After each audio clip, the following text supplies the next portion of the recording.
Israel and Palestine had been at war since the creation of the Jewish state in the mid-20th century, and it is one of the world's longest continuing military conflict as an effect of the Zionist inspirations. The Gaza-Israel conflict had been ongoing since 2006. Hamas, a Sunni Islamist political and military organization governing the Gaza Strip, formed in 1973 as a religious charity involved in the Muslim Brotherhood. On the morning of October 7, 2023, 3,000 rockets were launched from the Hamas-controlled Gaza Strip against Israel and launched a major offensive, codenamed Operation Al-Aqsa Flood.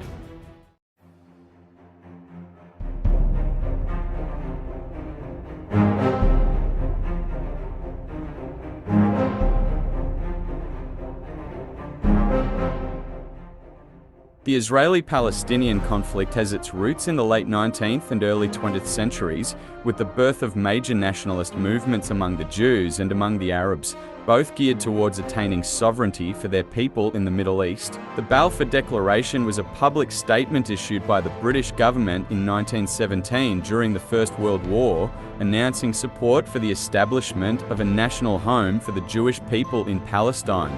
Following the declaration of the establishment of the State of Israel on May 14, 1948, the Arab League decided to intervene on behalf of Palestinian Arabs, marching their forces into former British Palestine, beginning the main phase of the 1948 Arab-Israeli War. The overall fighting, leading to around 15,000 casualties, resulted in ceasefire and armistice agreements of 1949, with Israel holding much of the former Mandate territory, Jordan occupying and later annexing the West Bank, and Egypt taking over the Gaza Strip, where the All-Palestine government was declared by the Arab League on September 22, 1948. The 1967 Six-Day War exerted a significant effect upon Palestinian nationalism, as Israel gained military control of the West Bank from Jordan and the Gaza Strip from Egypt. The first Palestinian uprising began in 1987 as a response to escalating attacks and the endless occupation. By the early 1990s,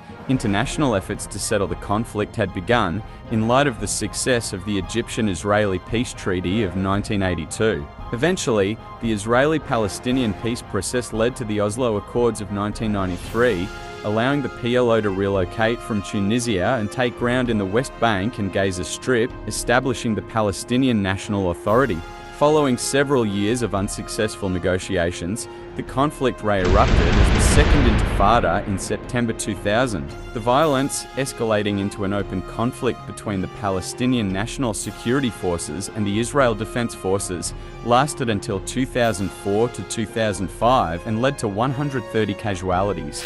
In 2005, Israeli Prime Minister Sharon ordered the removal of Israeli settlers and soldiers from Gaza. Israel and its Supreme Court formally declared an end to occupation. In 2006, Hamas won a plurality of 44% in the Palestinian parliamentary election. Israel responded it would begin economic sanctions unless Hamas agreed to accept prior Israeli-Palestinian agreements, forswear violence, and recognize Israel's right to exist, which Hamas rejected.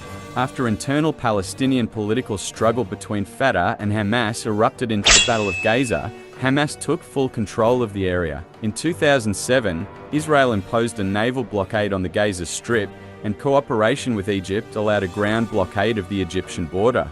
The tensions between Israel and Hamas escalated until late 2008, when Israel launched Operation Cast Lead upon Gaza, resulting in thousands of civilian casualties and billions of dollars in damage. By February 2009, a ceasefire was signed with international mediation between the parties, though the occupation and small and sporadic eruptions of violence continued. In 2011, a Palestinian Authority attempt to gain UN membership as a fully sovereign state failed. In Hamas-controlled Gaza, sporadic rocket attacks on Israel and Israeli air raids still take place. In November 2012, the representation of Palestine in UN was upgraded to a non-member observer state, and its mission title was changed from Palestine represented by PLO to State of Palestine. In 2014, another war between Israel and Gaza occurred, resulting in over 70 Israeli casualties and over 2,000 Palestinians casualties. While there have been smaller conflicts, there were no other major engagements between Hamas and Israelis since the 2021 Israel-Palestine crisis. An anonymous source close to Hamas claimed that Hamas reduced military activity in a deliberate effort to deceive Israel into believing Hamas was not a threat. Mohammed Daif, commander of the attack, named the operation Al-Aqsa Flood in reference to the 2022 Al-Aqsa clashes, in which Israeli police raided the mosque following clashes between Palestinians and police. Hamas militants prepared in at least 6 training camps across the Gaza Strip for 2 years before the attack. This involved conducting practice hostage-takings, storming of mock Israeli settlements, and training with paragliders. Israel Defense Forces IDF spokesperson Lieutenant Colonel Jonathan Conricus stated that such training facilities were nothing new and that Israel had struck many training areas over the years in the different rounds of escalation. Documents later found on killed Hamas militants revealed extensive study of communities and army bases near the Gaza-Israel border, as well as plans to maximize Israeli civilian deaths, attack youth centers and elementary schools, and capture hostages and rapidly transfer them to Gaza.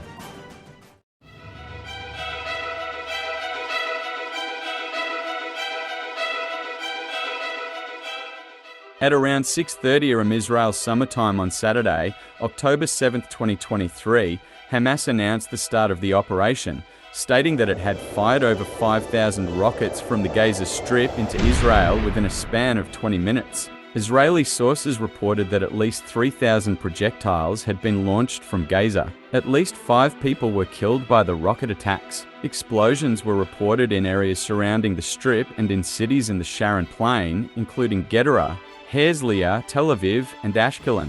Air raid sirens were also activated in Beersheba, Jerusalem, Rehovot, Rishon LeZion, and Palmachim Air Base. Hamas issued a call to arms, with senior military commander Mohammed Daif calling on Muslims everywhere to launch an attack. Palestinian militants also opened fire on Israeli boats off the Gaza Strip, while clashes broke out between Palestinians and the Israel Defense Forces in the eastern section of the Gaza perimeter fence. In the evening, Hamas launched another barrage of about 150 rockets towards Israel, with explosions being reported in Yavin, Givat Rim, Bat Yam, Beit Dagan, Tel Aviv, and Rishon LeZion.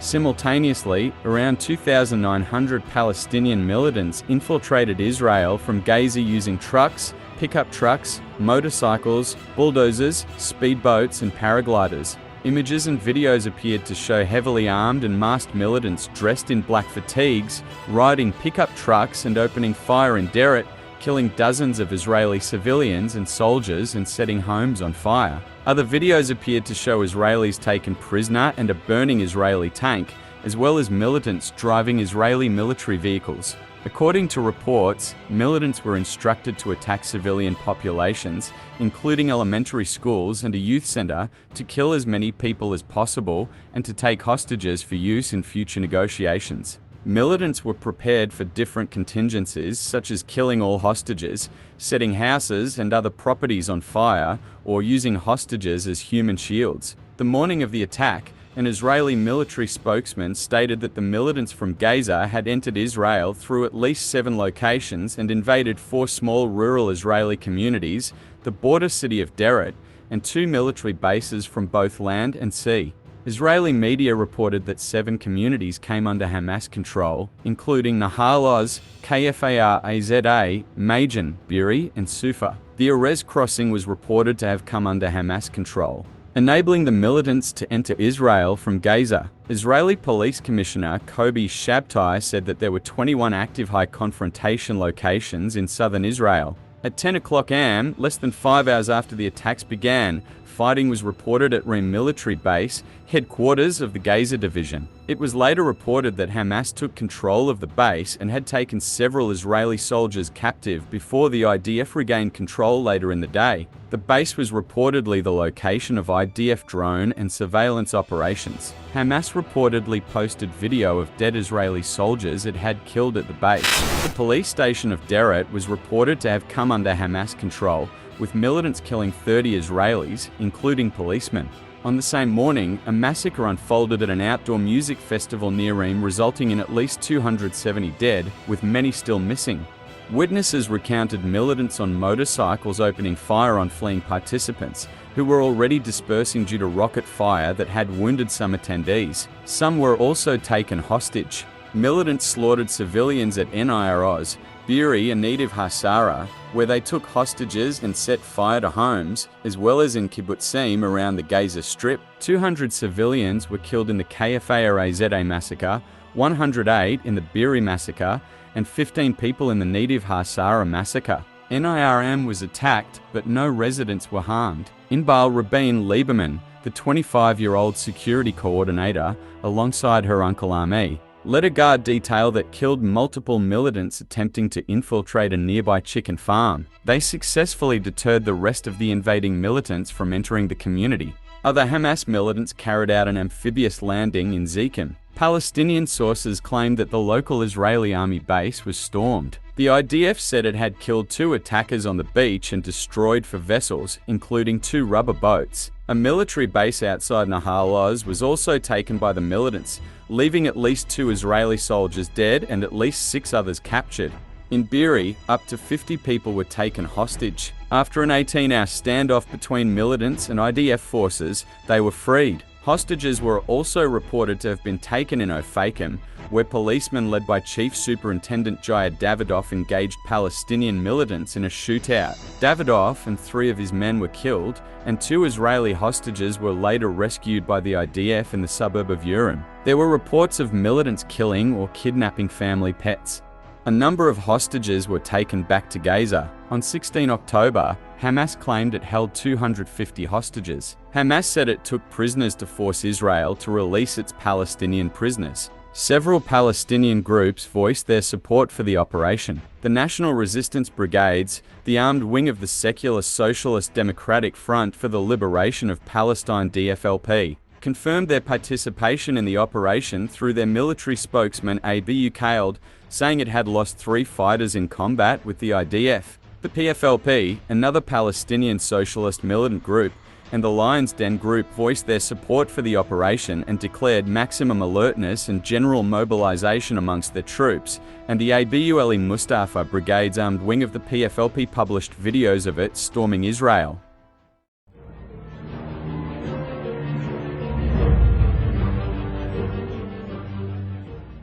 The attack, which coincided with Shabbat and the Jewish holiday of Simchat Torah, appeared to have been a complete surprise to the Israelis. The day is considered the bloodiest in Israel's history and the deadliest for Jews since the Holocaust. Prime Minister Benjamin Netanyahu and Defense Minister Yoav Gallant conducted security assessments at Israel Defense Forces headquarters in Tel Aviv. Gallant later approved the mobilization of tens of thousands of army reservists and declared a state of emergency for areas within 80 kilometers of the Gaza border. He also said that Hamas made a grave mistake in launching its attack and pledged that Israel will win. The IDF declared a state of readiness for war. It also said that the reservists were to be deployed not only in Gaza, but also in the West Bank and along the borders with Lebanon and Syria.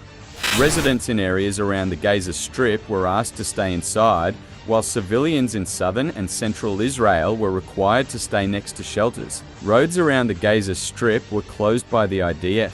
The streets of Tel Aviv were also locked down.